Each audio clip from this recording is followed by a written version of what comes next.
It would truly be a blessing if we could be that close someday. ReDraw with me featuring the most voted fan art among my previous drawings. And based from all your responses, original, Nanami, and Tomoe from Kamisama wins. And spoiler alert, it seemed that they are already married in the manga, as I was searching for reference in Pinterest when I saw this photo. I'm so happy they get their happy ending, so I'll need to get back to reading my manga list. I don't even remember if I finished watching the OVA because last time I've read, Nanami didn't have much time because she went in the underworld to save Tomoe or Akurao. Not sure about that, so I thought the story was going south. But this is Shojo we're talking about, so I guess I shouldn't expect a disappointing ending.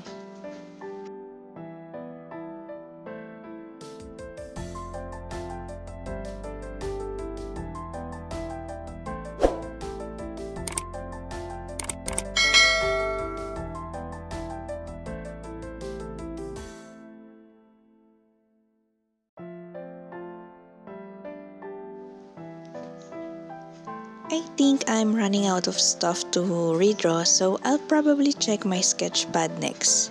So when I asked you all about doing the next redraw with me, Gender Bent Nanami is from the contest I joined in DeviantArt, so I've thought of doing it alongside with a poll of my original fan art design. The story of the original fan art was Nanami was busy studying for the exams while Tomoe fell asleep next to her for all the chores he had done for the day. Such a sweet and dependable fox. The scenery was supposedly different, like they're on a date but ended up in front of the Mikage shrine. I changed their positions and made them closer to the camera. Also, instead of Tomoe being asleep next to Nanami, I made him just stare back at her while they're both enjoying the view.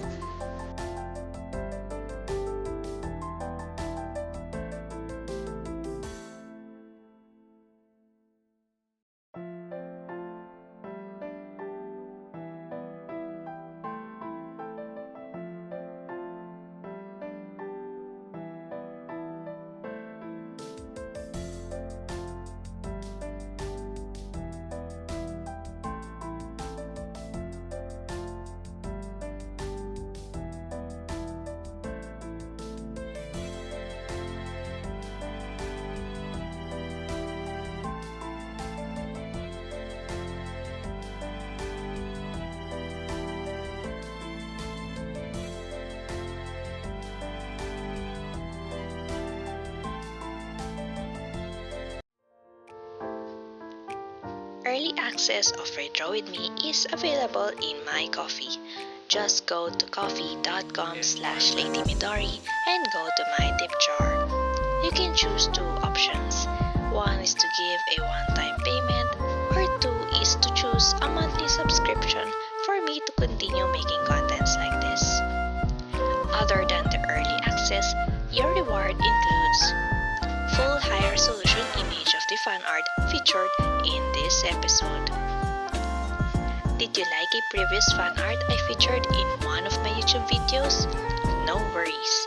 Head over to my Ko-fi and send me a message which fan art you wish to purchase in my coffee shop. I will create a customized version for you to purchase.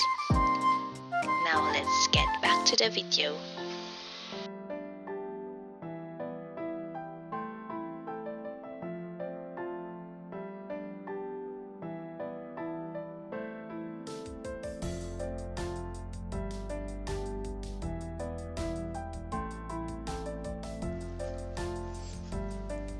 So, if I were to ask you what kind of genre do you like in an anime series, would you say you like a specific genre? Or do you like multiple genre like me? Because I'm going to share with you the type of anime and or manga series I'm into. What is Isekai? Isekai literally means other world and is under the fantasy genre in which that other world involves the existence of magic, supernatural, or mythology. The difference of Isekai to Ikesai is that Ikesai revolves around a person who was once deceased and was reincarnated to the same world or another world as a different person, or probably the same person, and a new story of their life begins. Back then, in my time, I didn't know what genre I was watching, but I can tell now which ones that I have watched were under this genre. Keep in mind that there might be multiple genre per series, just like in books or films. I'd say that Vision of Escaflowne, Magic Knight Rayard, and Inuyasha falls under this, as the female leads were transported to unknown magical worlds, probably except for Kagome, who was only transported back in time. Oh, and don't forget Erased. That anime series is so good when I watch it, and it kept me in the edge of my seat. The titles before were so simple and the plots were on the spot. However, nowadays, I keep seeing obnoxious titles that is obvious their genre is Isekai. That time I got reincarnated as a slime, Konosuba, God's Blessing on This Wonderful World, Sword Art Online, and probably a lot more.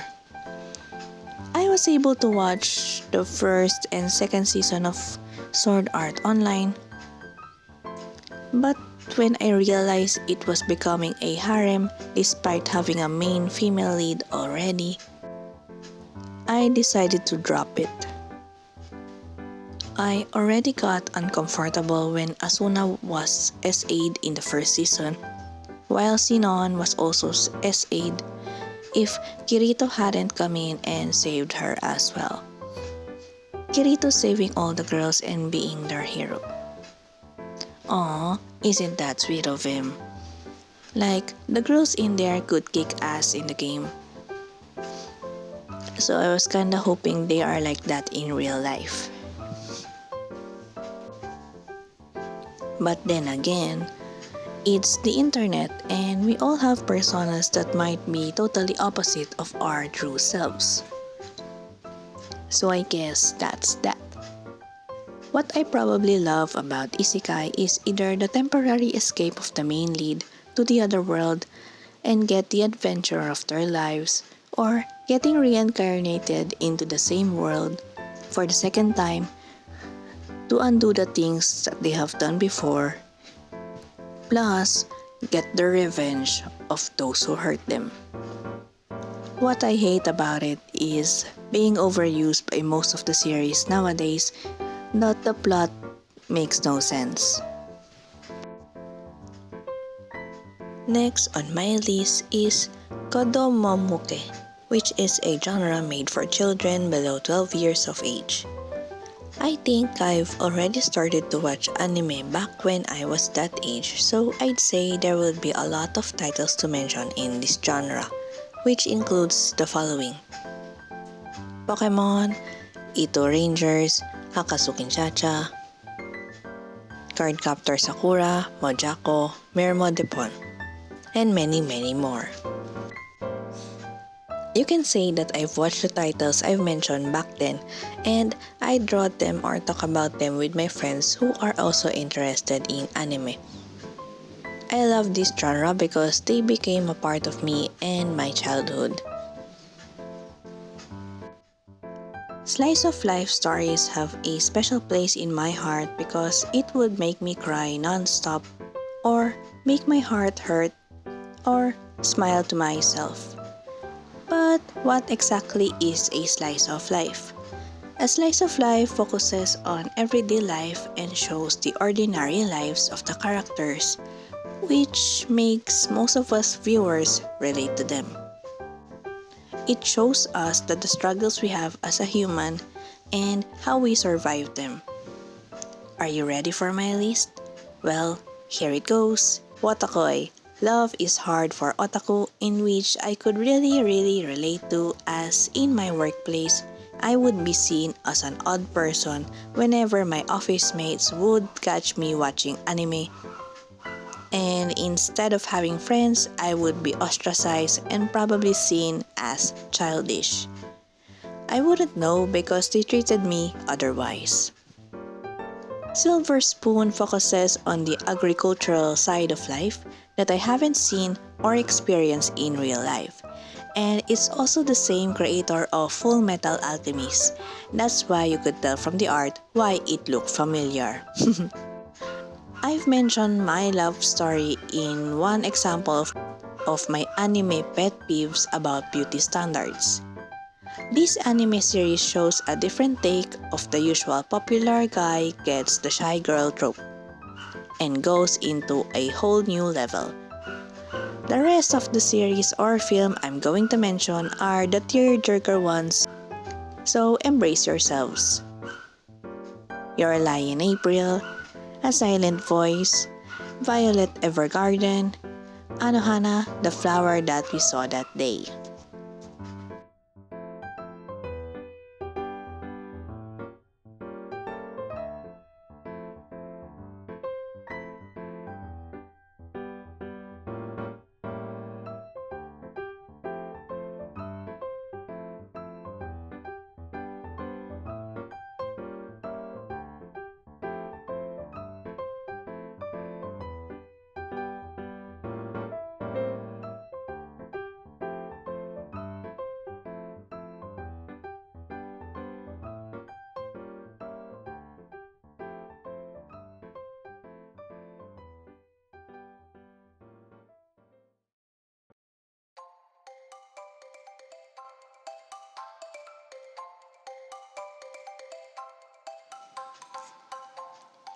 As for Josei, I wasn't familiar with this genre not until recently.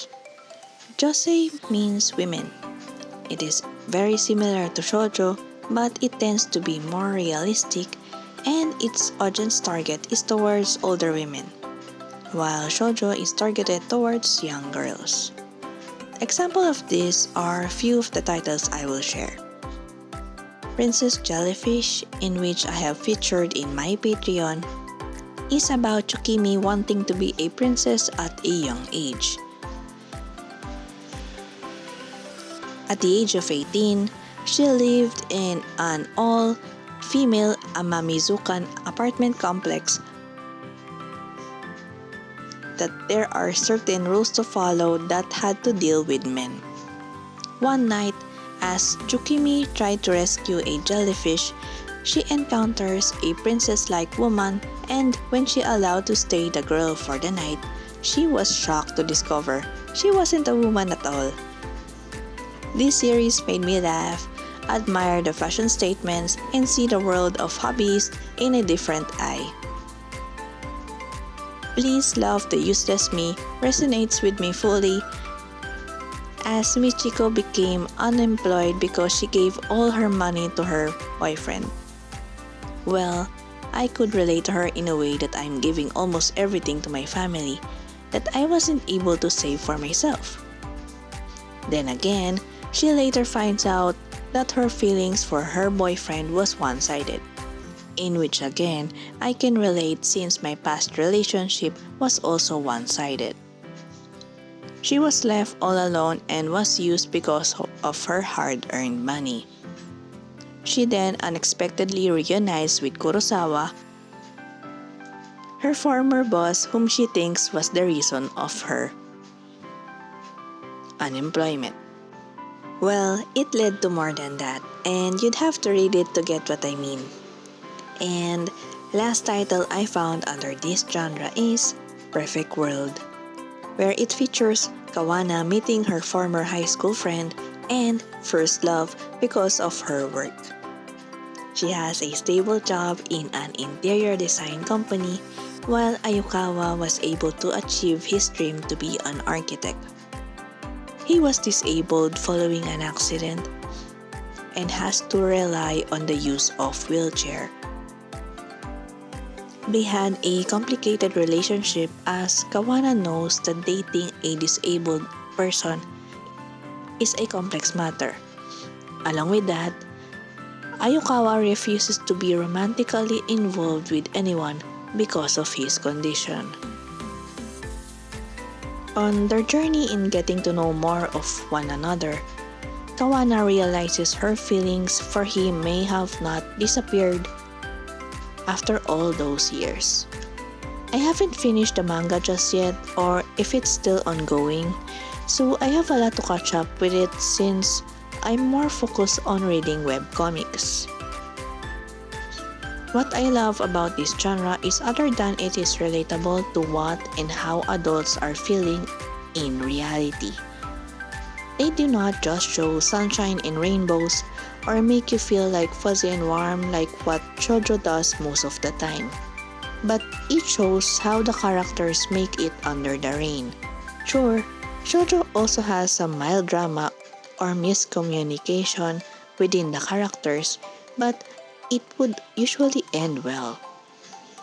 Josei may show us a happy ending but also show the reality of someone else hurting because someone else got the happy ending.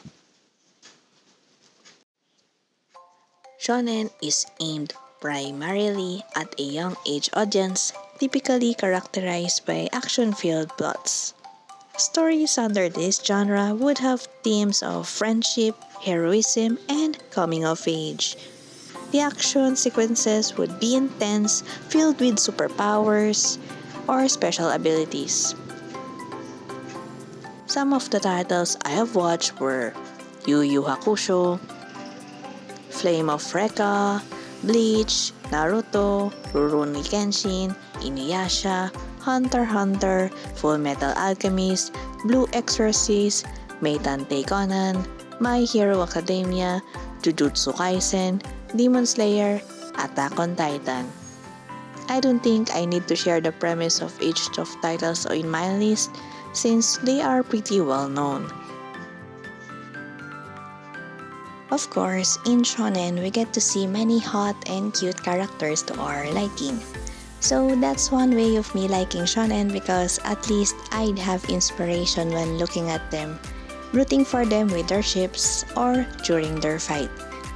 It's also sad whenever there is an episode where they are not around, and it's exciting when they appear on the next one.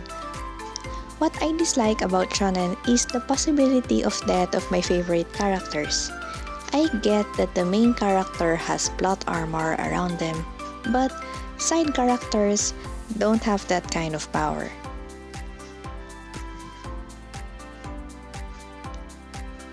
Shojo is the top of my list since it is where I have started liking anime. Most likely the Mahou Shoujo genre like Sailor Moon, Cardcaptor Sakura, Wedding Peach, Akazukin Cha-Cha, Saint Tail, Kamisama Kiss, and why I probably fell in love with Miraculous, if that isn't obvious. To be honest, most of what I have written, yes, my soon-to-be comics, are focused on magical girls or most of the characters are filled with girls, so I'd have to rewrite most of them in order for me to finally publish them. I fell in love with the transformation and girl empowerment the main cast had in the Mahou Shoujo genre had, and it made me feel inspired to be strong as well. Besides that, the friendship of all the girls is genuine, that they'd risk each other's lives to save one another. And it's not just the magical girls I like in the shoujo genre. I also like shoujo as it is. You might be familiar of the titles I'll mention, so here it goes. Kaicho wa Maid-sama, Blue Spring Ride, My Little Monster, Kimi no Todoke, Skip Beat, Lovely Complex, Horimiya, Snow White with the red hair. And don't forget the handsome and kind guys we have for Shojo. It's exactly because we don't see those kind in everyday life, you know? Because in real life, some might be handsome but rude, average but a playboy, and so on and so forth. In shoujo, all girls would go crushing on the main lead or the second male lead because other than them looking so damn perfect, their flaws would be not something you could see as a red flag. First time I have watched Kamisama Kiss was in Animax. I instantly fell in love with Tomoe's cold demeanor as I felt like it was coming from something else. Also, other than looking similar to Inuyasha's half-demon form, he also looks like Kurama's original form in Yu Yu Hakusho. If you know that anime, then we're probably the same age. I really thought it was going to be another reverse harem, in which some say this is indeed that kind of genre, because every male character seems to be targeting Nanami. I felt heartbroken when Nanami thought that Tomoe's first love was Yukiji, who seems to be her ancestor. However, what I liked about this series was Nanami was Tomoe's first human to love. This is what makes it different than Inuyasha, since in Inuyasha, Kagome is a reincarnation of Kikyo in whatever angle we look into. It makes them one person, but very different personalities. There is a manhwa I've read where reincarnation takes place. The title is See You in My 19th Life. She comes to remember who she is in every life, thus she is the same person in the future. However, in Kagome and Kikyo's versions, they seem to be very different. So it's confusing if they are even the same person. I'm not quite sure if this depends on the beliefs or culture of a country on how they believed in reincarnation. Even in my country, I'm not quite sure this is looked upon, but I kind of believe in it because I've been hearing creepy stories of children acting like an old soul when they speak to their parents like they've lived a life before. And reincarnation is the only explanation to that, unless their children got possessed.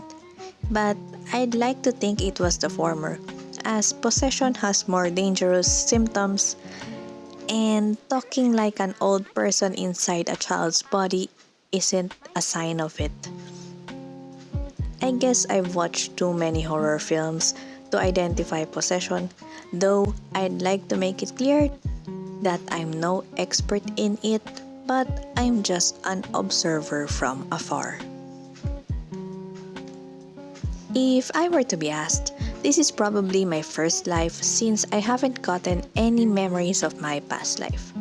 I mean, the creepy stories that I mentioned about children knowing things that they shouldn't is one way of believing that person has been reincarnated. I guess that would also mean we're not clearly mortals if our souls would be reincarnated or transferred into another human being. It's like our bodies are vessels for souls to put into, and when the body has done its purpose, our souls will be transferred into a new body depending on how we live the previous life. But then again, these are just my speculations. I don't have proof of this, if these things work that way, and there are lots of mysteries to look into the world that we're still unaware of.